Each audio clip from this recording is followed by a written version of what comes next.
welcome back to the channel.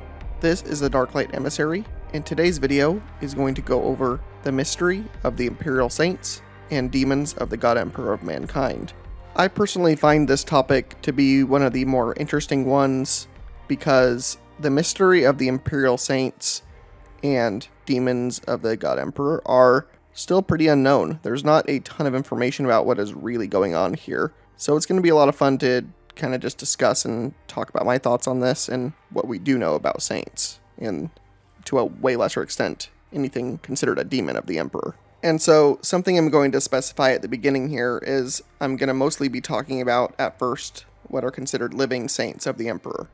There are quite literally millions of names that are considered saints throughout the history of the Imperium, and often they are given that title by the Imperial Church, the Ecclesiarchy, which rules over the Imperium in a very powerful theocratic type of way.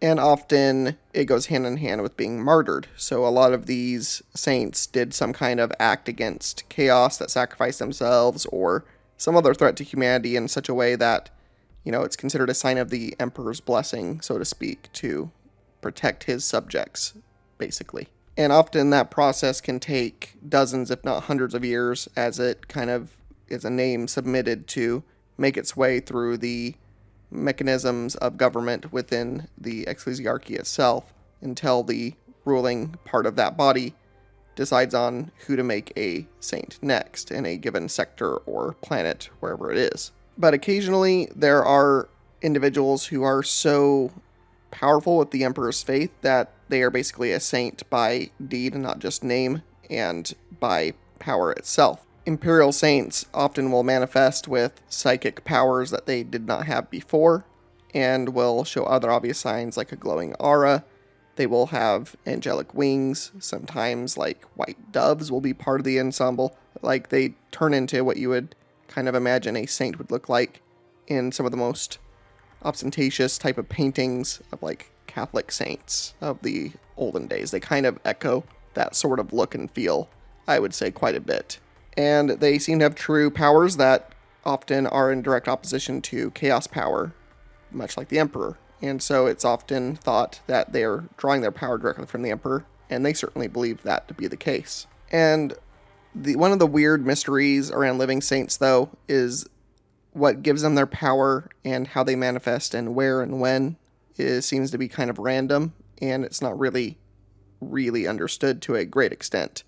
We know about a million times more worth of knowledge about how the demons of chaos work, how a demon prince or greater demon works with a chaos god, and how, if you banish a demon, it will come back in a certain amount of time, and how that demon manifests sometimes is due to a specific ritual or just because war is happening on that world in a very intense way. There is basically a literal manual sometimes for cultists to summon a certain greater demon or demon prince that wants to come back into real space. There's just a lot more information given about entire processes to get a certain demon that you want to be summoned, essentially. Like, for example, in a recent book called Harrow Master, an Alpha Legion book, the sorceress that's in that assisting the Alpha Legion does a blood ritual to summon cornate demons into a battlefield. So there's direct directions on how to bring in a demon. But to bring in an Imperial Saint, or to bring in anything related to the Emperor that could be considered a demon of any kind, manifesting on the behalf of the Emperor, there seems to be nothing but mystery surrounding anything that brings them into battle, or brings them around alive again. Imperial Saints do seem to come back. They seem to go through a certain form of banishment themselves, or reincarnation of some kind, but where they exactly show back up seems to be kind of random, or where at least the Imperium would need them. But the Imperium does not cast some sort of ritual, nor, pray for a specific saint to show up, typically. They just show up, do their damage that they need to do, and oftentimes even get killed in those conflicts. And sometimes the saints show up and get completely destroyed, and the Imperium still fails in that instance. Like, there's several times where a saint is there as part of the defenses, but it does not matter. And often someone like Karn the Betrayer, who seems to almost hunt them down, shows up and ends them himself. So, Imperial Saints seem to be on a level of like Avatar of the Emperor level, just like Karn is an avatar of Khorne and isn't a demon or demon prince of Khorne. Karn is no slouch, don't get me wrong, but he still isn't Angron, who is a demon prince of Khorne, much more powerful than Karn is. But Karn is able to and has on several occasions defeated Imperial Saints in single combat. And so right there we get kind of a read of power level of these beings. They don't seem to quite rise to the level of a demon prince or greater demon of the Emperor. And then we've never really seen a demon prince, so to speak, or greater demon of the Emperor either. The closest to that we get to really seems to be the Legion of the Damned. But we will talk about them a little bit later in this video. For now, still talking on the subject of saints, we're going to go back into the Horus Heresy a little bit because the idea of Imperial Saints did begin there with the very first Imperial Saint, who's very important to a lot of this, I feel like, which is Euphrates Keeler. Euphrates did not start out as someone who had faith in the Emperor, and due to events during the Horus Heresy, she became very faith-infused. She started seeing the Emperor's hand in a lot of things and was one of the main instigators to starting the Imperial cult, which played a hand in defeating Horus at the end of everything too, as it turns out, and might have even begun the Emperor's ascension, into the God Emperor that he seems to be becoming in 40k due to the faith of his subjects everywhere who worship him as a god. But it's important to know that when Euphrates was first manifesting powers of faith that seemed to, hurt demons and inspire others, the Emperor was still very much not on the Golden Throne at that point, or if he was on the Golden Throne, he was alive, is essentially what I'm saying. He wasn't in the locked-in state he has been for 10,000 years. He was actively coordinating efforts with Malcador, sometimes talking with him in, mind to mind when he couldn't be in person talking to anybody. And so one wonders where Euphrates is pulling this power from, because the Emperor doesn't seem to be conscious of giving power to any of these individuals, and certainly was not endorsing his own worship. If anything, his denial of his own godhood, or assumed godhood, is what helped fuel the Horus Heresy itself, with turning Lorgar and the Wordbearers against him, who did believe he was a god from the beginning. But the warp being what it is can make things a bit weirder, because the warp does not have time as a dimension. So in real space, we live in 3 dimensions. We have, height, width, depth. That's probably actually a wrong interpretation of, what I'm saying, we're 3 dimensions. I'm going to digress on that. I'm not a scientist in that way. But my point is, we have those dimensions, but it's often considered that time is the 4th dimension as well. Going backward and forward in time is something that often is a trope in science fiction, and looking into the past and future, traveling it, is often important to a lot of plots and storylines.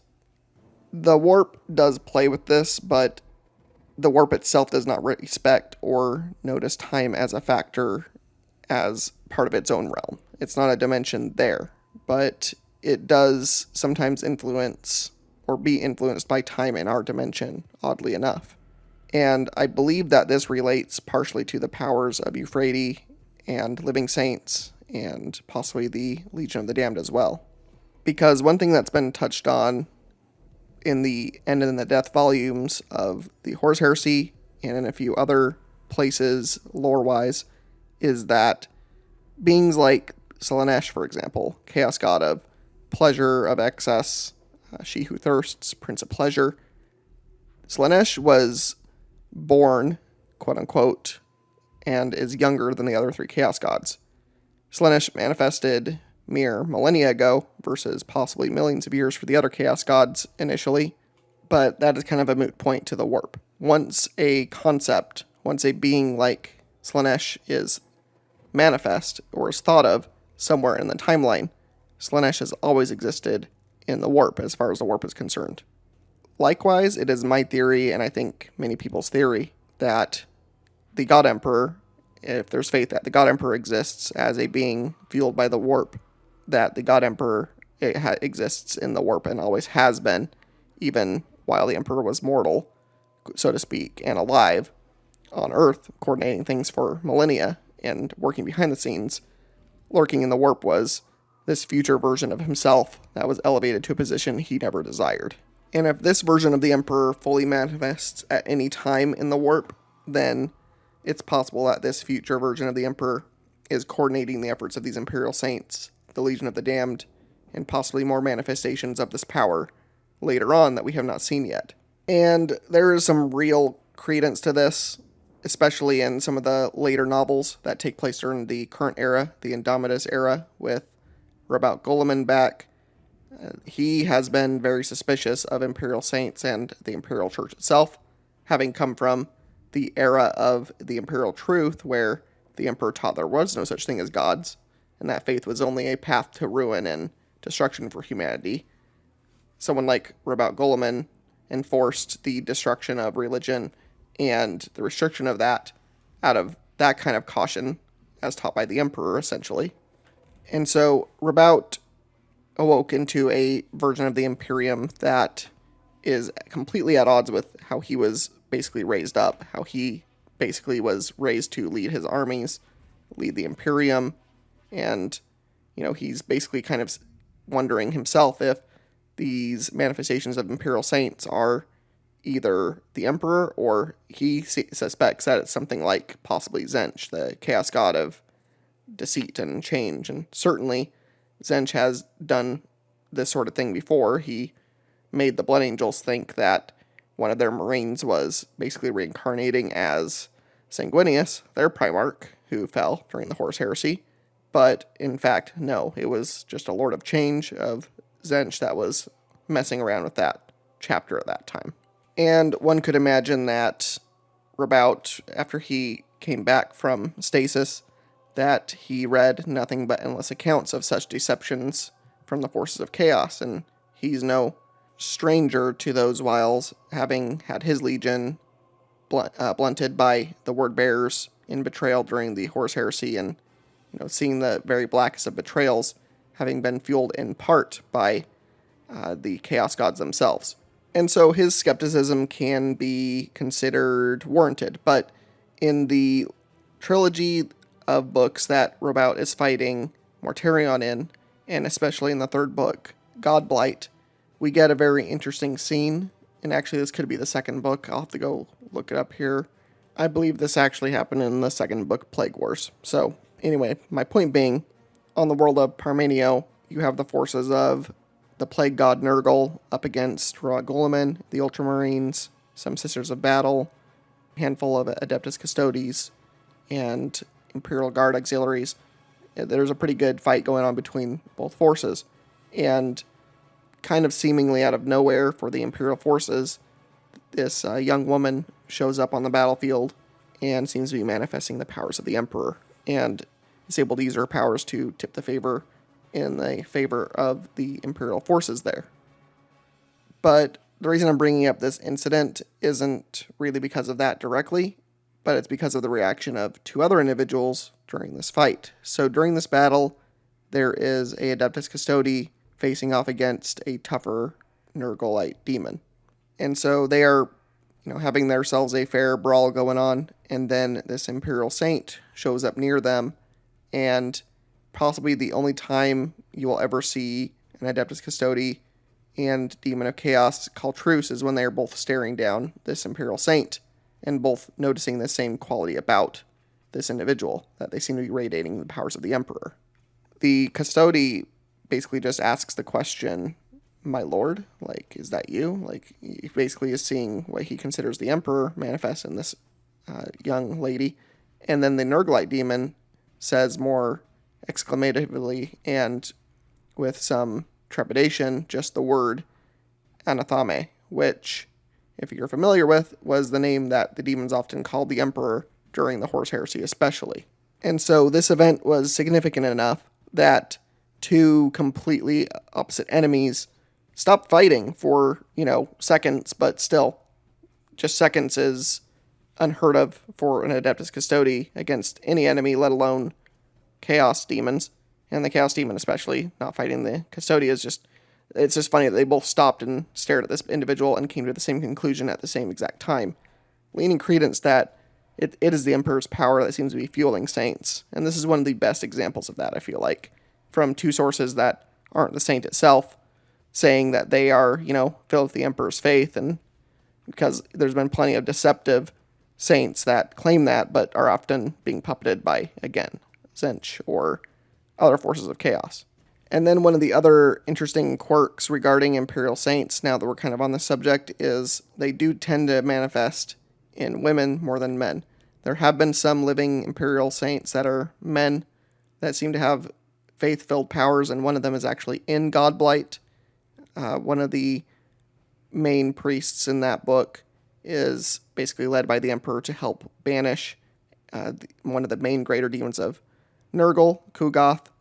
And so we do have an example of that with both a male and female Imperial Saint being driven by the Emperor, infused with his power at times to bring about his will. Now, neither of these individuals seem to expressly be Imperial Saints that were living saints like some of the Sororitas ones that are more glorious with like the wings and things like that. That's more like Saint Celestine, for example, who often manifests basically kind of like an angelic archangel type form, or Saint Sabbat, who's another one that often manifests much like an angelic being and is almost like so powerful that they seem to burn themselves out after a time. And that's another interesting notion about these saints, is often it seems like the power that is inherent in them is too much and that they will burn out. They can't manifest themselves perpetually like demons tend to be able to, as long as the warp is stable and feeding them. Not so for these individuals, and I wonder if that's part of just the nascency of the God Emperor, that the God Emperor just is not quite powerful enough to sustain these forces, as long as the Chaos Gods, who have all had a long time to mature in comparison to the Emperor. But this is pure speculation, and only time will tell if, these beings will start being able to manifest more often and with more stability, if the Emperor ever seems to wake up from the Golden Throne and fully manifest as some sort of god on the warp, like the God Emperor seems to be possibly threatening to do. And so, kind of bullet points then. So, living saints seem to manifest mostly as women. They seem to manifest in glorious, kind of over-the-top iconography of like the angel wings and doves flying around them, things like that. They often have like a holy sword type of weapon, and they cause a lot of damage to like normal troops of chaos, let's say, and they can be bested by avatars of the Chaos Gods, Chaos Champions probably as well. And where they tend to show up seems to be kind of at random. There doesn't seem to be a way for the Imperium to activate them like an avatar of Cain can be by the Eldari, or Chaos can sometimes summon, a demon onto the battlefield or demons with a given ritual. These make them mainly different from the more mainstream, so to speak, or normal manifestations of chaos, which we all fairly know by now, pretty clearly and in detail. And then going back to the Legion of the Damned. So this force of Space Marines, question mark on even if they are really Space Marines, seem to be forces of the warp that manifest where often Space Marines need the most help. And they are black-clad warriors wreathed in flame and seem to have halos of fire, and basically they seem to represent vengeance, is what I would say, ultimately what they kind of represent. And it is speculated they are possibly, basically, some kind of demon of the Emperor himself. There are a couple of books that I was unaware of until recently where the Legion of the Damned shows up and basically recruits some Marines to their cause, and they do speak a bit about themselves, but often these individuals show up and don't say much, if anything at all. They're kind of silent, stoic warriors that show up to assist in dire situations for beleaguered Space Marine forces. And then they will often melt away, move back into the warp, basically disappear from the battlefield after their job is done. As far as I know, nothing has ever called these beings demons of the Emperor, but they are basically the closest possibility. And my speculation is, if they are some sort of demonic manifestation, so to speak, on the Emperor's behalf, then they kind of represent the souls and vengeance and hatred that the Emperor has for the Chaos Gods. and possibly the souls of betrayed Marines during like the drop site massacre of the Horus Heresy, Istvan 5, Istvan 3, with the betrayal of loyalist forces there. I know there's a lot of speculation that the Primarch Varus Manus might be leading the Legion of the Damned, although this has never been confirmed, nor especially denied. And there seemed to be some kind of flaming manifestation of Varus Manus and fallen Marines during the book Master of Mankind when the Emperor left the Golden Throne briefly to basically help defeat the forces of chaos in the Webway for a short amount of time. But I do believe that Aaron Dembski-Bowden, who wrote that book, did come out to say those were not the Legion of the Damned, and that was not actually Varus Manus. It was just like an apparition that the Emperor used in his form kind of to honor him. Just simply Googling the term Angels of the Emperor, or Demons of the Emperor, I should say, brings up a Reddit post from 7 years ago where this guy claims that in Black Legion there is a Chaos Warband traveling through an area of the Eye of Terror who sees the Astronomicon as a physical wall of fire, and that planets in this area are populated by angelic or fiery creatures created by the Astronomicon. So, just kind of a weird, interesting idea that there could be beings manifested out of the Astronomicon itself that are fighting over stuff in the warp as part of the Great Game, as like a fifth element of that. But this is the first I've ever read or heard of this. I would have to read Black Legion to see exactly what the terminology was there. Someone later in the thread does have the full quote actually here about what this is about, and it talks about what are known as the Radiant Worlds, which it says most of these are uninhabitable, lost in the lethal crash of conflicting psychic energies. Armies of fire angels and flame rot projections wage war against everything in their path. We call this region the Fire Tide.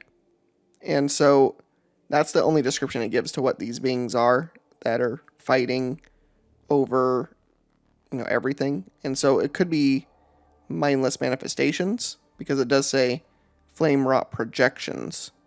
So what does that even mean? What are these fire angels? Are they aligned to the Emperor?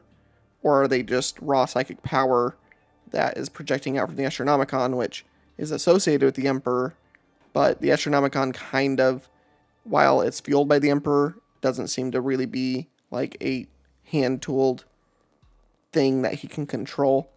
It was something that was out during part of the Horus Heresy, and it was ignited by the efforts of Euphrates Keeler, actually, and prayers by her saints, by her flock that she had with her, and it got reignited, and then connected to the Emperor and gave him power to help fight Horus at the very end of the heresy.